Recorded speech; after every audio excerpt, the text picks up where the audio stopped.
Okay, may sasagutin lang akong question dito.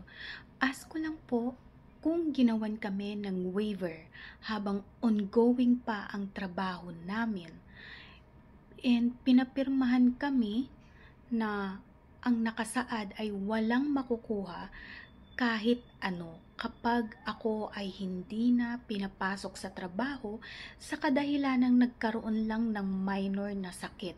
Meron naman po akong fit to work na pinasa na sa pinagtatrabahuhan kong restaurant. May laban po ba ako o wala? Okay. Medyo malabo ng mata. Now, regarding dun sa question ni sender, nagtatrabaho siya sa isang restaurant, ngayon umabsent siya dahil nagkasakit siya, minor lang naman, bumabalik siya sa trabaho, meron siyang dalang clearance or medical clearance na nagsasabing fit to work na siya, pwede na siyang bumalik sa trabaho. Kaya lang parang ayaw siyang tanggapin. Okay, unang-una po dito yung nangyari ay mayroong constructive dismissal. Bakit po constructive dismissal?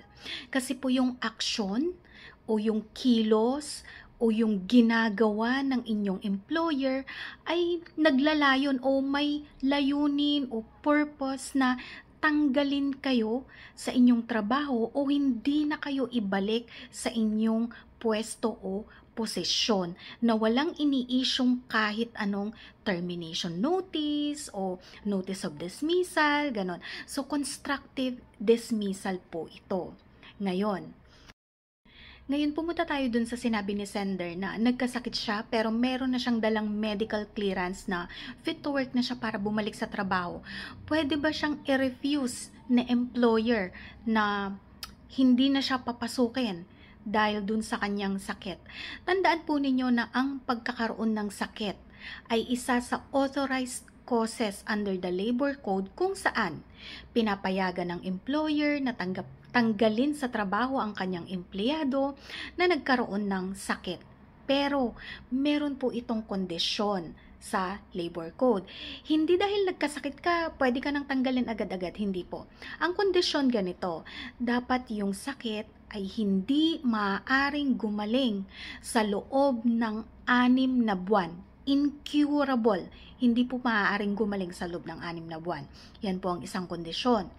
Pangalawa, yun pong incurability ng sakit, yung hindi na siya maaaring gumaling sa loob ng 6 na buwan, dapat po certified ito ng isang public health practitioner.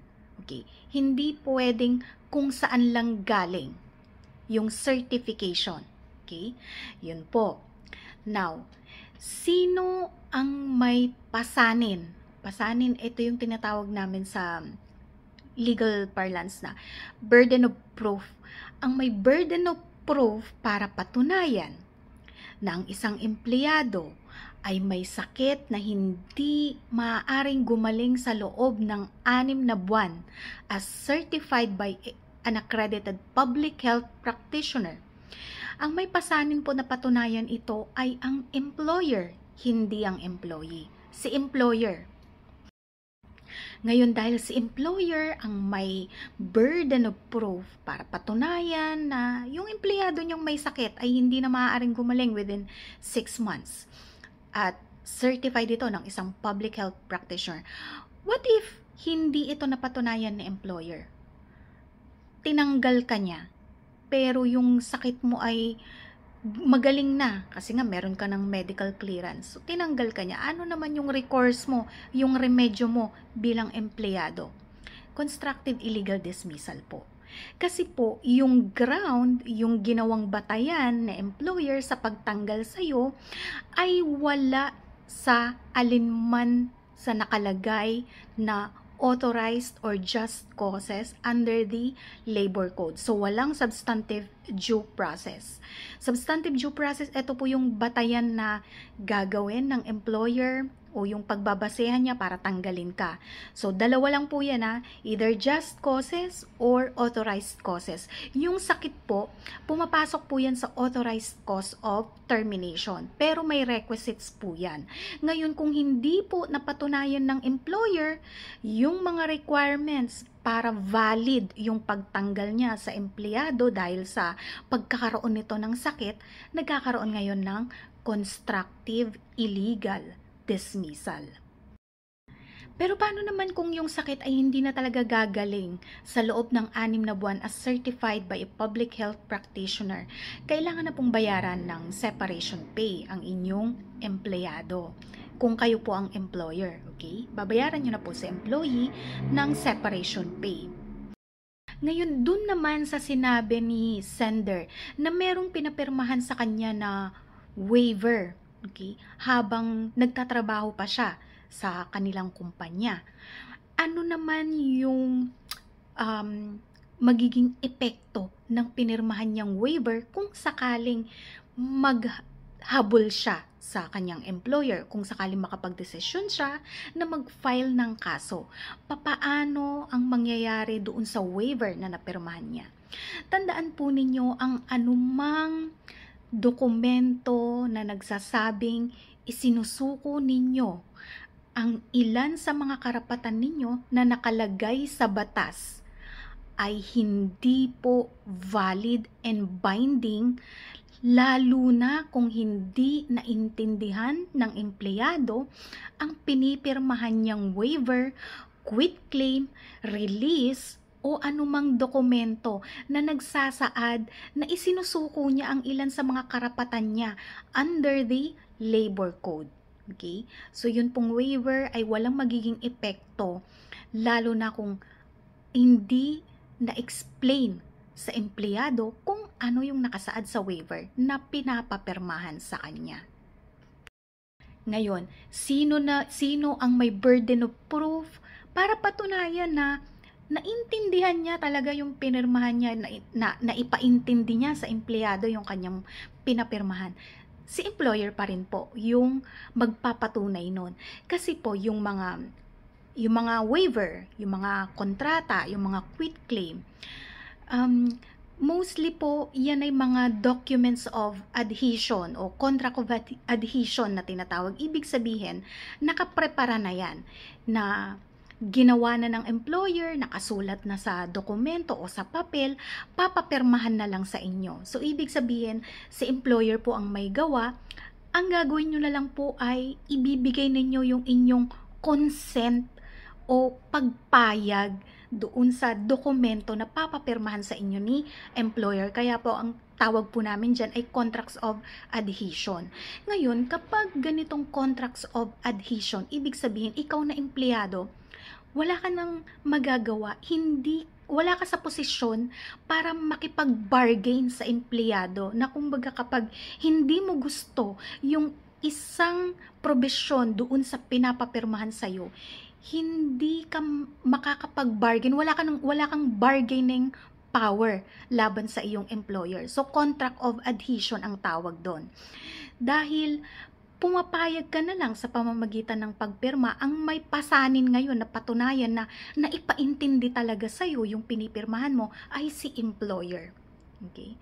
At tandaan po ninyo, meron isang actual case na nadesisyonan ang Korte Suprema na kung saan ang mga kontrata o dokumento na pinapapirmahan sa empleyado, lalo na kung ang empleyadong yon ay nakaabot sa hindi ganon ka taas yung kanyang educational qualification, dapat yung dokumentong papapirmahan ninyo sa empleyado ay nakasulat sa lingwaheng naiintindihan niya o sa dialect na kanyang ginagamit sa pang-araw-araw. Okay? So, kapag ang inyong empleyado ay minimum wage earner, high school graduate o senior high school graduate, and yung kontrata na pinapipirmahan ninyo o yung waiver, quitclaim, or release, whatever documents man yan, nakasulat po sa English language. Ang hirap patunayan sa korte na naipaintindi ninyo talaga sa empleyado ninyo yung nilalaman ng dokumento na yon. At kapag hindi po satisfied ang korte na naipaunawa nyo nga sa inyong empleyado yung pinapirmahan yung dokumento, waiver, quitclaim, or release sa kanya, alam nyo po ang ginagawa ng korte ay ini-invalidate niya yung waiver, quitclaim, release, or contract. Ini-invalidate ng korte yan. Kasi hindi siya binding doon sa taong pumirma na hindi naman niya naintindihan kung ano yung kanyang pinirmahan. So, ini-invalidate po yan, ini-struck down po yan ng korte. Isa pa po, tandaan ninyo, sa mga pinipirmahan po waiver o quitclaim, kadalasan po meron kasing nakasulat doon na amount, 'di ba? Kapag pumirma ka ng release or quitclaim, merong amount na ibibigay sa iyo sa employer kapalit nung release or quitclaim. Kasi kapag pumirma ka na ng quitclaim, ibig sabihin etong amount na ito, itong package, itong compensation na matatanggap mo ay ang kabuuan ng money claims na dapat mong makuha mula kay employer. Ngayon, pag natanggap mo na to, wala ka ng ibang hahabulin pa sa employer. Ganun po usually yung tenor o yung nilalaman ng quitclaim and release. Ngayon, kapag pumirma po kayo ng quitclaim ahead, ibig sabihin hindi nyo pa natanggap yung amount na nakasulat doon sa quitclaim na pinirmahan ninyo, may mali na po. Kasi kapag pumirma kayo ng quitclaim, dapat pagpirma ninyo, matanggap nyo na yung amount na nakasulat doon. Hindi yung pipirma kayo ng quitclaim and then after 3 months, 5 months, 6 months, saka nyo palang makukuha yung amount. Mali na po yun. Okay?